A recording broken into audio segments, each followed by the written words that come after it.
This documentary has brought a lot of chaos to 50 Cent's life. In this video, we're addressing how Ja Rule has announced a lawsuit against 50 Cent is coming, as well as 50 Cent new beef with Marlon Wayans over this documentary. Right? This is all crazy and insane. To think that 50 Cent just being an executive producer in his Diddy documentary would have caused them this much chaos. It's just crazy to think about. One person that 50 Cent had a problem speaking on him this week is Marlon Wayans, which to me was a surprise because Marlon Wayans don't beef with nobody. But I guess 50 Cent had an issue with what Marlon Wayans had to say in regards to his participation in the Diddy documentary. Are you going to watch the Diddy documentary? Eventually, but you know, I look, man, I'm not gonna keep throwing the dude under the bus, man, and serving time in prison. You know, I know Diddy, I know his kids. You know, it must be hard for them. You know what I mean? At a point, you know what I'm saying, like on a human level, I just go, all right, man, we did it. I'm Diddy'd out. I think everybody had this mindset before watching the documentary, and then we watched the documentary and thought, oh no, that documentary was needed. It was entertaining. I think it was a good documentary. For some reason, people took my statements out of context. I think in one of my last videos, I said the documentary was backfiring against 50 Cent. That's because of all the hate he was getting. I never said I didn't like the fact that he did the documentary. But Marlon Wayans will go on to explain how because him and Diddy actually had a relationship, they went to college together, he knows Diddy kids, that it's hard for him to root against Diddy, or it's hard for him to be okay with what's currently going on. And he would even go as far to say that he believes that 50 Cent got some bad karma coming his way. We Diddy'd it. We Diddy'd it. Like, you know what I mean? It's like, look, how much more he's already incarcerated. How much further under the bus do you throw, man? Right now, I think closer to it than people realize, I think. We ain't that close. Not close. Say that into the camera. We ain't baby all close. Nah, you stupid. But, yo, look, Puff is... Nah. You working with Pac? I've known Puff for 30 years. You saw Big before he passed? Yeah. Bro, so you're close. And Jack, what were you saying about that? I went to college with Puff. Hang on. What were you saying? I knew Diddy when he was Puffy. Okay. In the documentary, there was insinuations of, you know, that Diddy possibly had something to do with both Tupac and Biggie. And, you know. Who's telling the story, right? You can skew. People very close to the situation. But you can skew. You can create any narrative as a producer and as a director and as a storyteller. I can create a narrative. I could be like, you know what? You have? I could create a narrative. Well, I see could be like, it all the time on reality shows. No. Like, Nah, on reality that's right. shows, yeah, that's how you're you write a narrative. character. It doesn't mean it's true. It doesn't mean it's true. I can get interviews. I can do this. I can get footage. And I could make you think this about that person. Nah, for sure, yeah. And that doesn't necessarily mean it's true. So for me, you know, I think, look, 50 and Puff have a long-term beef. It's personal. It's Well, between. people are saying 50's wrong for doing it, but 50's right for doing it. It's divided. It's between him and Puff. Should have just stuck to this stance and just cut it here. But he kept talking, which ultimately led to him and 50 Cent now having issues. What I would say, even though me and Marlon Wayans have drastically different opinions of Diddy, he tend to think Diddy is a good guy, or at least Diddy is a guy that he doesn't mind still being an acquaintance with. I, for one, think Diddy is a horrible human being. After watching that documentary, bro, Diddy is terrible. But that documentary do have a lot of people coming out fact-checking it. I think the Breakfast Club fact-checked one of the claims where the documentary claims that Diddy billed Biggie's estate for his funeral. Coming to find out that wasn't true according to Lauren LaRosa and the Breakfast Club. There are other claims being made about Justin being Wolf's son. Misa came out and she played a clip from Gene Dill where Gene Dill is saying that he knows Justin is really like Diddy's son, but he's still going to go along with the narrative with Wolf just because, you know, Misa owes him money. So there's certain things that are being fact checked. So like documentary ain't gospel, but it's still a very entertaining documentary. And before it's between him and Puff, it's between both of them and God. Just the way Puff is down on his luck and 50's kicking a man when he's down. God is going to... If 50 ever luck turn up on 50, you know, that you got to be careful what you put out. I'm going to just go out on a limb here. Maybe I'm by myself, all right, on this ledge. I don't think Diddy is one of God's strongest soldiers. I don't think Diddy is one of God's anointed ones. That if you do harm, right, you're also going to get negative juju. I don't think that's how that works. I think Diddy is a spawn of Satan. I think Diddy is the devil. I think Diddy is horrible. And I think Diddy is getting what he deserves currently. I don't think there's any type of bad karma or bad juju for going at Diddy. No chance. There's a karma to every action that you You do. think we'll see that day? Huh? You think we'll see that day? I don't think 50 does dumb stuff. You know, he's very smart, you know, in terms of his business. I think he already had his. I think we already would have saw it. He got shot 9 times. He paid his debt early. So that's why he's like, F it. But, you know, look, this is between him and Puff, and honestly, it's between both of them and God. Yeah. So, you know, only God can judge, and both of them people have time to sit with God and talk about and through everything. And right now is Puff's time to sit there and have a conversation, a much needed conversation with God. Mm-hmm. And, you know, like I said, I know his kids, I know his family, I know 50. You know, I've seen Tupac and Biggie, both friends of mine, die for beef. I think we all need to learn our lessons. Mm-hmm. And at a point, you're going to keep one-upping each other until the beef gets so out of hand that lives are at stake, and that's when you've crossed the line. And at a point, now it's no holds bars and bare knuckle boxing. When Puff come out, he gonna probably have the 50 Cent documentary ready. Nah, you should let it Someone's go. working on it now. No, You should let it go. Nah, that's revenge. I right? haven't Like, seen. Yeah, but both of this is all. You know, it's coming from a it's place deeper than rap, I think, too. I think it's personal. I think it's between it's them personal. two. I don't know what it is. I Something. don't know what they beef is. I mean, you know, well, business, who knows, right? Stuff that we didn't get to see. I ain't in their business. Yeah. All I know is, you know, my name is in it, Bennett, and I ain't in it. I think he said that my name is Bennett and I ain't in it a little too late, bro. You don't say that after giving a full analysis and a full opinion and then double back and gave another analysis of the analysis and then say, well, I'm not in it though. No, I think it's a little too late for that, buddy. 50 Cent was already offended. 50 took to Instagram, posted a picture of Marlon Wayans and white chicks, and wrote, "Keep my name out your mouth, boy. If I'm Marlon Wayans, I'll listen." 50 is on a short list of people I don't ever want to beef with. I'm cool, bro. Because there's very few people on earth who's willing to take things as far as 50 Cent. Like, who never forget who's vindictive and petty as 50. Marlon Wayans strike back at 50 Cent, and he posted a picture of 50 Cent edited on a 12 Years a Slave flyer, and Marlon Wayans was right. Now, let's think about this, 50. Marlon Wayans would undoubtedly win the roast battle because he's a comedian, but you're not winning this battle with 50. Marlon Wayans is too nice of a guy. 50 Cent is evil. I'm just putting it as nicely as I can. But on a more serious note, I detest the level of tribalism I'm currently seeing. Some tribalism is good. When we're putting together our resources, when we have each other back, when we're voting for our own interest, when we're marching step in step, right, to regulate certain injustices, tribalism could be good in that aspect, looking out for each other.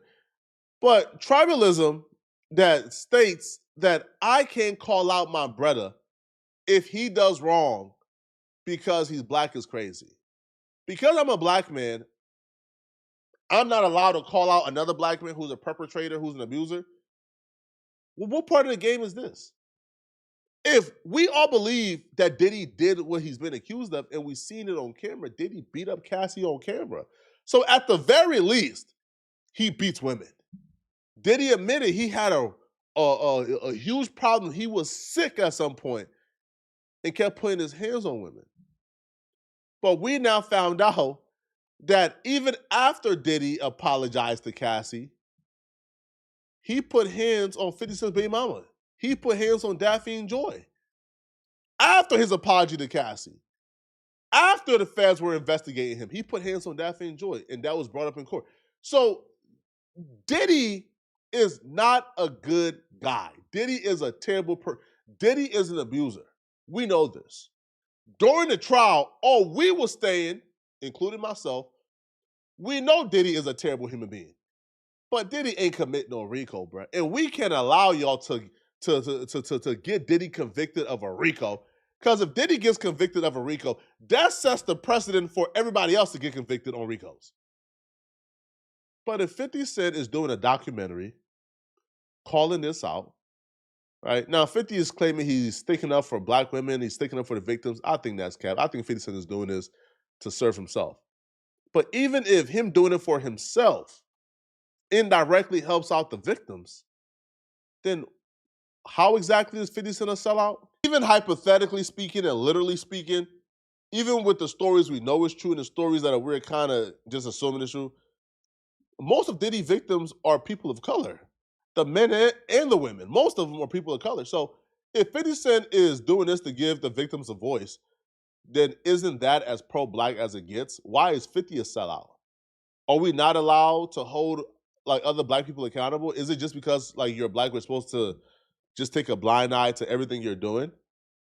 Like, I don't know. I think that's very disturbing. Like, if that right there is what people are saying being pro-black is, that's very disturbing. One person who's been very critical of 50 Cent in this entire situation is no other than Ja Rule. So Ja Rule first tweeted, "You rat, always been. Always will be a effing rat. Used car salesman, suit wearing, field goal, nose having, Herman Munster, head. This is reference to 50 Cent doing that interview on the news where 50 Cent is talking about the Diddy situation. Ninja's telling on somebody, oh, dry snitch ninja." Yo, at what part of the game is revealing crimes that somebody did against women and children snitching? I thought, I thought those were the only acceptable times you're supposed to say something, right? But Ja Rule didn't stop here. Now, this is where it gets kind of confusing because Ja Rule will say what 50 Cent is doing is snitching, but then Ja Rule would also announce that he's about to do a documentary on 50 Cent the same way that 50 Cent did on Diddy, which to me, if 50 Cent is snitching, then wouldn't you also be a rat? So there's no problem with ratting. You just don't want for the rat to tell them people you like, okay? So Ja Rule will claim that he's not condoning Diddy's behavior. He's just showcasing Herman's, which is 50 Cent's character. Now, Ja Rule would make some pretty heavy allegations here against 50. Ja Rule will write, 50, well, Herman is no different, which is 50 Cent, allegedly. Now, like, I don't like this, bruh. I don't like this at all. Why do you have to say allegedly if you're telling the truth?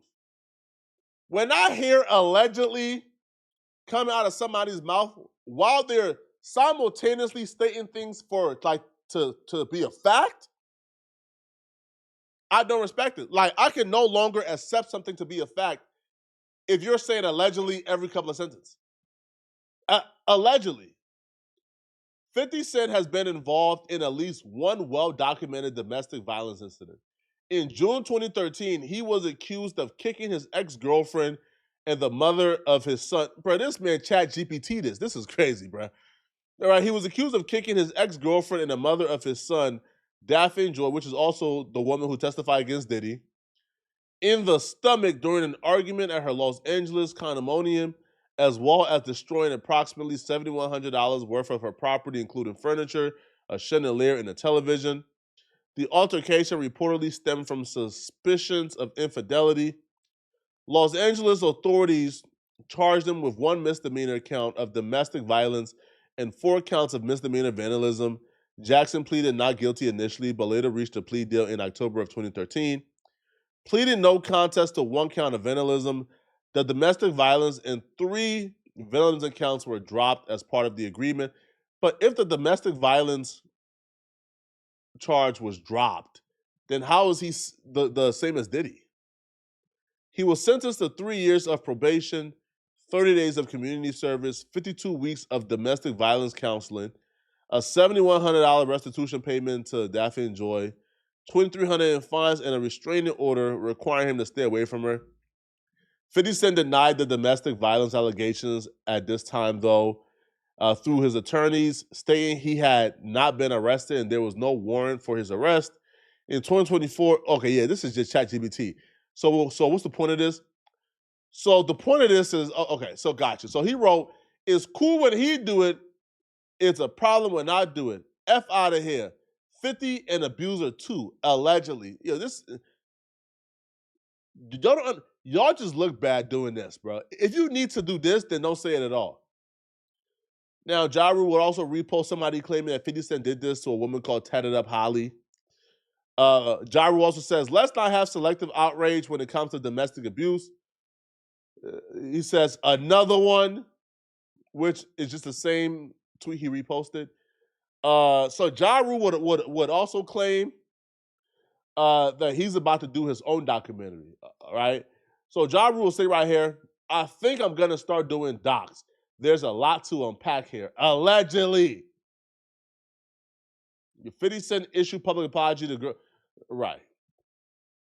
Now, I'll be real, from like what I saw from the reaction from this, it ain't really look like too many people was on Ja Rule's side, which is why Ja Rule kept on calling out people for selective outrage, for abusers.